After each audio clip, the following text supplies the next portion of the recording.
ఇక డీటెయిల్స్ లోకి వెళ్తే సెల్ ఫోన్లు అవసరం మేరకు మాత్రమే ఉపయోగించి ఆటపాటల వైపు, పుస్తక పఠనం వైపు దృష్టి సారించాలని పీఠాధిపతి డాక్టర్ ఉమర్ అలీషా అన్నారు. శ్రీ విశ్వ విజ్ఞాన విద్యా ఆధ్యాత్మిక పీఠం పిఠాపురం ప్రధాన ఆశ్రమంలో నిర్వహించిన తాత్విక బాలిక వేసవి శిక్షణ శిబిరం సమాపన ఉత్సవం ఎంతో వైభవంగా నిర్వహించబడింది. ఈ సభా కార్యక్రమంలో అధ్యక్షత వహించిన పీఠాధిపతి డాక్టర్ ఉమర్ అలీషా సద్గురువర్యులు అనుగ్రహ భాషణ చేస్తూ 8 రోజుల పాటు పవిత్రమైన ఆశ్రమ ప్రాంగణంలో ఉంటూ ఫోన్ స్క్రీన్లకు దూరంగా గురుకుల పద్ధతిలో నిర్వహించిన ఈ శిబిరంలో నేర్చుకున్న విషయాలను ఇంటికి వెళ్ళాక కూడా గుర్తు చేసుకుంటూ జీవితాశయం సాధించడానికి ప్రతి ఒక్కరూ కూడా ప్రయత్నించాలని ప్రేరేపించారు.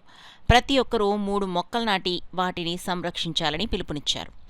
తాత్విక బాల్ వికాస్ బృందం గేయంతో ప్రారంభమైన ఈ సభలో శిక్షణ నిర్వాహకులు ఏవివి సత్యనారాయణ 8 రోజుల పాటు జరిగిన సమ్మ క్యాంప్ యొక్క నివేదికను సమర్పించారు.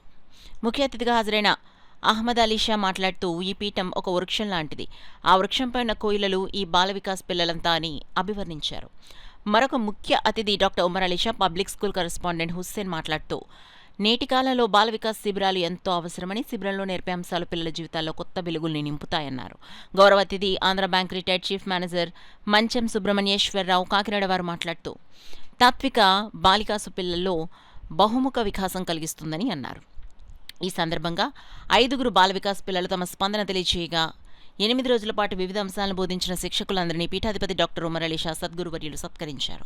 ఆహ్లాదకరమైన వాతావరణంలో ఎంతో చక్కగా జరిగిన ఈ శిక్షణ శిబిరంలో పాల్గొన్న బాలబాలికలకు పీఠాధిపతి ప్రమాణ పత్రాలు అందించారు. తాత్విక బాల వికాస్ పూర్వ విద్యార్థి అవధాని ఎర్రంశెట్టి ఉమామహేశ్వరరావు సభా సంచాలన చేయగా శంకు పార్వతీదేవి వందన సమర్పణ చేశారు. అధిక సంఖ్యలో బాలలు, తల్లిదండ్రులు, అతిథులు, సభా సభ్యులు పాల్గొన్నారు.